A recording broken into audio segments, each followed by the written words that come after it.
Everyone, आप देख रहे हैं हमारे यूट्यूब चैनल जुडिशियल अड्डा पे।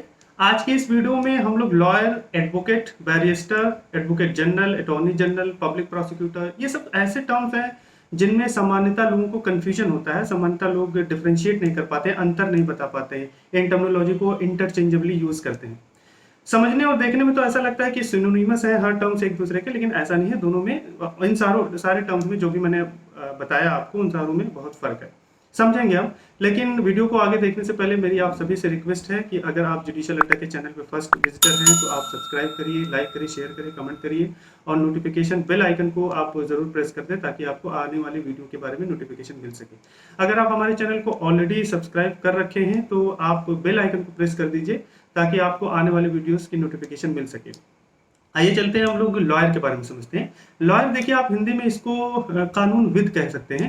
लॉयर यानी कि लॉयर जो इंसान लॉ का ज्ञाता है, लॉ के बारे में उसको जानकारी है, उसको पता है कि लॉ क्या होता है, उसने लॉ की पढ़ाई की, उसको हम बेसिकली सिंपली लॉयर कह देते हैं।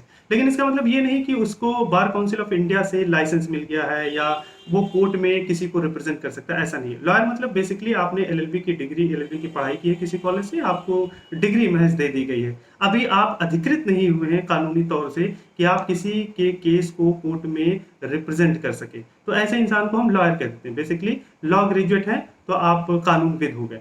आप एडवाइस दे सकते हैं, आप किसी को सलाह दे सकते हैं, और लेकिन आप रिप्रेजेंट नहीं कर सकते कोर्ट में।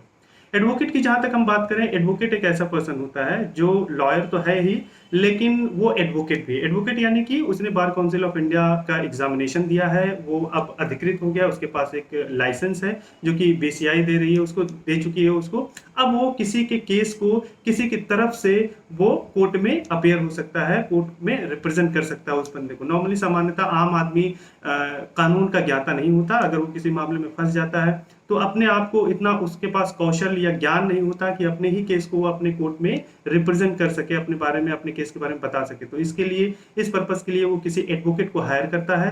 अब वो एडवोकेट जो कि बार काउंसिल से उसको लाइसेंस मिल चुका है, प्रैक्टिस कर रहा है, वो उसके केस को उसी की जुबान में या जो भी उसके फेवर में अच्छा हो, वो उस केस को कोर्ट में प्रेजेंट करता है। यानी कि एक ऐसा पर्सन जो न सिर्फ लॉयर है, या आप कह लीजिए कि लॉयर है और उसके बाद उसको लाइसेंस दे दिया गया है, अधिकृत कर दिया गया है किसी के बिहाफ पे रिप्रेजेंट करने के लिए केस को कोर्ट में, तो ऐसे पर्सन को आप कह सकते हैं कि वो एडवोकेट है। बैरिस्टर की जहां तक हम बात करें तो आप ऐसा कह लीजिए कि इंग्लैंड से अगर आपने लॉ की डिग्री हासिल की है तो आपको बैरिस्टर कह दिया जाता है। तो बैरिस्टर चूंकि एक ऐसा वर्ड है जो हमारे भारत में यूज नहीं होता, आप एडवोकेट एक्ट को भी देखेंगे तो वहां पे एडवोकेट टर्म यूज हुआ है। तो बैरिस्टर इंग्लैंड की डिग्री होती है, इंग्लैंड से अगर आपने लॉ कर लिया तो उसको हम बैरिस्टर कह देते हैं। पब्लिक प्रोसिक्यूटर के बारे में देखते हैं, समझते हैं। पब्लिक प्रोसिक्यूटर आप ये कह लीजिए कि विक्टिम की तरफ से, अगर मान लिया कोई क्राइम हो गया तो विक्टिम की तरफ से स्टेट के बिहाफ पे, आप ये कह लीजिए कि स्टेट के बिहाफ पे जो विक्टिम की तरफ से लड़ता है केस को, उसको हम पब्लिक प्रोसिक्यूटर कहते हैं। पब्लिक प्रोसिक्यूटर हर राज्य स्तर पे जो है एग्जामिनेशन होते हैं।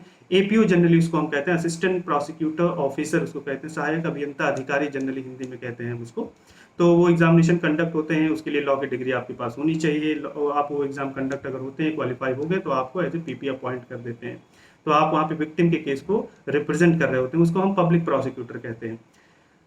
एडवोकेट जनरल की अगर हम बात करें तो स्टेट का जो केस रिप्रेजेंट करता है कोर्ट में, उसको हम एडवोकेट जनरल कहते हैं।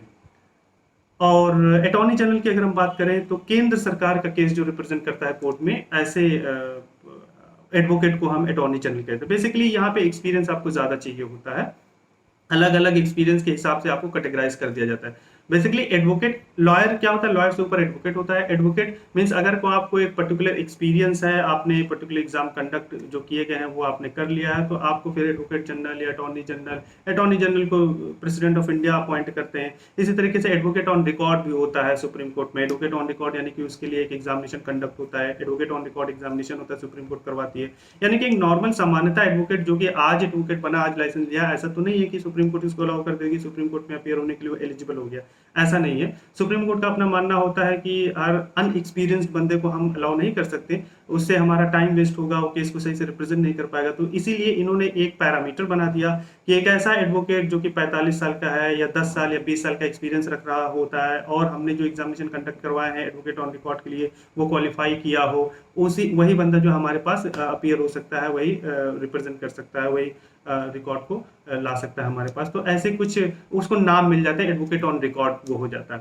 तो ये सब कई टर्मिनोलॉजी थे। आई होप कि आपको सारी टर्मिनोलॉजी लॉयर, एडवोकेट, बैरिस्टर सारी बातें समझ में आई होंगी।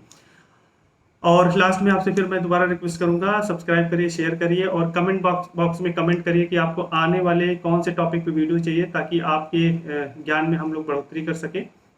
Thank you so much.